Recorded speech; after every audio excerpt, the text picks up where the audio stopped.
Okay, mambo vipi? Naamini kabisa kwamba uko fit, na moja kati ya siku ambao tulikuwa tunaisubiri kwa hamu sana ni pamoja na siku ya hii leo, kwani ndio siku mahususi ambayo Simba wanaenda kusaka nafasi ya kwenda katika hatua ya semifinal. Wamekuwa wakipambana sana kuhakikisha kwamba wanatoka sehemu moja kwenda sehemu nyingine, hususan kutoka hatua ya robo finali kwenda hatua ya nusu finali. Hili ndio eneo ambalo Simba kwa miaka kadhaa wamekuwa kiteseka sana, na hata ukisikia kauli mbiu yao wanasema hii tunavuka. Maana yake ni nini? Kwamba wamechoka kufika hapo wanapofika. Kitu kimoja ambacho mimi binafsi ninaweza nikadhibitisha, kufika hatua ya robo finali sio swala jepesi, sio kila moja anayeweza hiyo. So jambo la kwanza, wanahitaji kupata pongezi kwa namna fulani, kwa maana ya kumaintain angalau kuwa ni timu ambayo ni shindani. Lakini kuna notion fulani ambayo inawezekana tunaweza tumeitengeneza kwa siku za hivi karibuni, tunahitaji kuipunguza. Kwa nini? Tunamweka Simba miongoni mwa timu ambazo ni giant, na mimi kwangu binafsi, mimi sasa kama Kanyasi, sioni kama kuna nafasi ya timu ambayo inastahili kuitwa giant ile hali haifiki kwenye final destination ya mashindano. Wewe ukiwa unaishia hatua ya makundi, hatua ya robo finali, kwangu mimi utasalia kuwa tu timu inayo challenge. Lakini kukusema kwamba wewe umekuwa giant, hapana. Fika kwenye final destination ya mashindano, fika finali, pambana huko. Angalau ndio umefungwa lakini umerudi na medal. Kuna namna tutavokutem ni tofauti na wale ambao ni mwaka robo. So Simba wana kila sababu ya kuvunja hiyo nira ya kwamba wanaishiaga sehemu fulani. Lakini jambo jingine ninaweza kudhibitisha kwamba sasa hivi Simba hawafurahii hata kidogo hatua ya robo finali, kwa sababu sikiliza mashabiki wakiwa wanaongea, sikiliza viongozi wakiwa wanaongea, na sikiliza pia mfano hata msemaji anavyozungumza, unaona kwamba hawa watu wamechoka kuwa wanaishia hatua ya robo finali kila mara wanapofika. So wanahitaji breakthrough ya kutoka hapa kwenye robo finali na kuenda kwenye hatua ya semifinal. Na sina kumbukumbu vizuri, mnaweza mkanikumbusha hapo chini kwenye comment. Hii inawezekana ikawa ndani ya miaka 5, inawezekana ikawa ni mara ya kwanza, si ndio mkwaju? Simba wanaanzia away. Yeah, of course. So niko sure nadhani ndio mara ya kwanza Simba wanaanzia away kwenye michuano ya Interclub, kwa maana kombe la shirikisho pamoja na klabu bingwa barani Afrika. Mara nyingi wamekuwa wakianzia nyumbani. So wakianzia nyumbani wanaweza wakapata sare ama ushindi wa bao moja, lakini wakienda away kumalizia kile walichokianza inakuwa ni ngumu sana. But this time around Mungu amewakunia nazi, wamepata bahati nzuri, ama ni matokeo ya juhudi ambazo walizionesha kwenye hatua ya makundi ya kuweza kumaliza kundi lao wakiwa wanaongoza. Manaka wamepata opportunity ya kuanzia away mbele ya kikosi cha Al-Masry.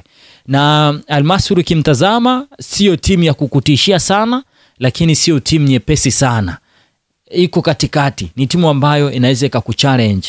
Na mimi kwangu, unaweza kukumbuka Simba walivyocheza na kikosi cha Al Tripoli kutokea pale Libya wakati wanaingia katika hatua ya makundi. Wanaweza wakawa nakutana timu yenye kariba hiyo, hawajapishana sana, sio wabaya wala sio wazuri, lakini wana uwezo mkubwa sana wa kukuchallenge, na ukifanya makosa watakuadhibu. Jana hapa nilikuwa nakuelezea baadhi ya walikopita, nikakwambia mpaka sasa wao walicheza michezo 8, wameshinda michezo 4, sare 2 na kupoteza michezo 2. Hawajapishana sana na Simba, kwa sababu na Simba michezo mingi ambayo hajapata matokeo mazuri amecheza away. So huku kwenye huu mchezo ambao anacheza leo, Simba anahitaji matokeo ya namna gani? Kwa sababu matokeo atakayopata leo yatamtengenezea njia nzuri atakapokuja katika uwanja wa nyumbani, ajue kwamba ninahitaji matokeo gani. You have to know hatua ya robo finali inachezwa sana kwa mbinu kuliko kumfurahisha mtu. Kama Simba amejiandaa kuburudisha watu kupitia mpira miguu, wanaweza akajikuta hawapati kile wanachokitaka. Unaweza rudi nyuma kutazama njia ya Mamelodi Sundowns kwenye michuano ya CAF Champions League, anacheza mpira mzuri na baadhi anakuja kutolewa na timu ambayo haichezi mpira mzuri at all. Unakumbuka msimu ambao walitolewa na kikosi cha Wydad Casablanca. Ilikuwa ni mechi ambayo wao wamecheza vizuri sana, lakini end of the day hawakupata matokeo. Sawa labda na Yanga walicheza na MS Alger kule away, walicheza vizuri sana, lakini end of the day hawajapata matokeo. Hata mechi ambayo Usma waliocheza naye hapa juzi kama angeshinda angeenda hatua robo finali, yes of course hatua robo finali, Yanga walicheza vizuri lakini hawakupata matokeo. So kinachotazamwa hapa sasa hivi sio habari ya the way ambavyo wanauchezea mpira, ni habari ya namna ambavyo wewe utakapopata matokeo mazuri ya kukutoa sehemu moja kwenda sehemu nyingine. So kwa maana hiyo ndio nikasema Simba lazima watafute alternative. Ni kwa namna gani watapata matokeo ambayo yatakuwa yanawatengenezea mazingira mazuri, wakija kwenye uwanja wa nyumbani iwe ni rahisi wao kumalizia hiyo kazi. Na matokeo hayo yanaweza yakawa ni sare yenye mabao mengi ama ushindi wa moja kwa moja. Sare ya 0-0 sioni kama inaweza ikawa ina faida, kwa sababu kama watakuja huku wakapata sare ya 1-1, maana yake yeye ananufaika na bao la ugenini. Lakini kama atashinda kwa mabao mengi, maana yake atasare kwa mabao mengi, maana yake atakuwa amempa kazi yeye. Hata yeye akija huku kama ni sare anatafuta, atakuwa anatafuta sare yenye mabao mengi. Hiyo ni jambo la kwanza. Lakini kama unapata ushindi, maana yake ushindi angalau unakupa mwanga kwamba naenda nyumbani, naenda kuulinda ushindi. Yani angalau uwe na kitu ambacho unaanza kukilinda, na asiruhusu kufungwa mabao mengi. Obvious kufungwa ni kufungwa tu, kinaweza tokea umefungwa bao moja, lakini kwa bao hilo moja ulilofungwa, maana kuna uhakika kwamba nikirejea katika uwanja wangu wa nyumbani ili bao moja nina uwezo nikalilinda na nikapata mabao mawili and then tukaenda katika hatua inayofuata. Hicho ndio kitu ambacho Simba wanahitaji kufanya. Ndio aina matokeo ambayo wakiyapata yatawatengenezea mazingira mazuri. Swali la kujiuliza ni je, Simba ataweza?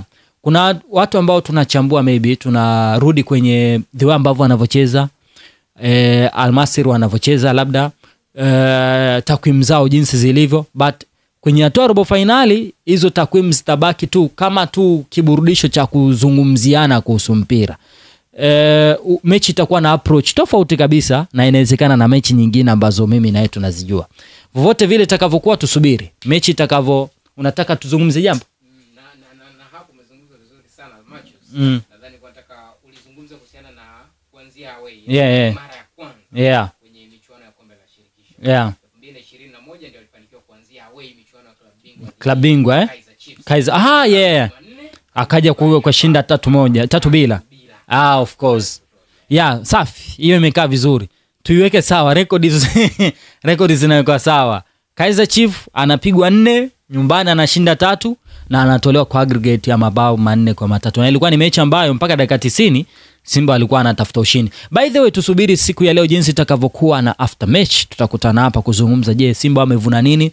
Tutazungumza masuala ya mifumo, mbinu, wanacheza vipi, wanashambulia vipi. But end of the day kinachohitajika ni matokeo chanya. Sio matokeo tu, matokeo chanya. Je, yanakufeva vipi katika mchezo wa nyumbani? Kwa sababu kitu ambacho mimi sina wasiwasi nacho kwa Simba ni mchezo wake wa nyumbani.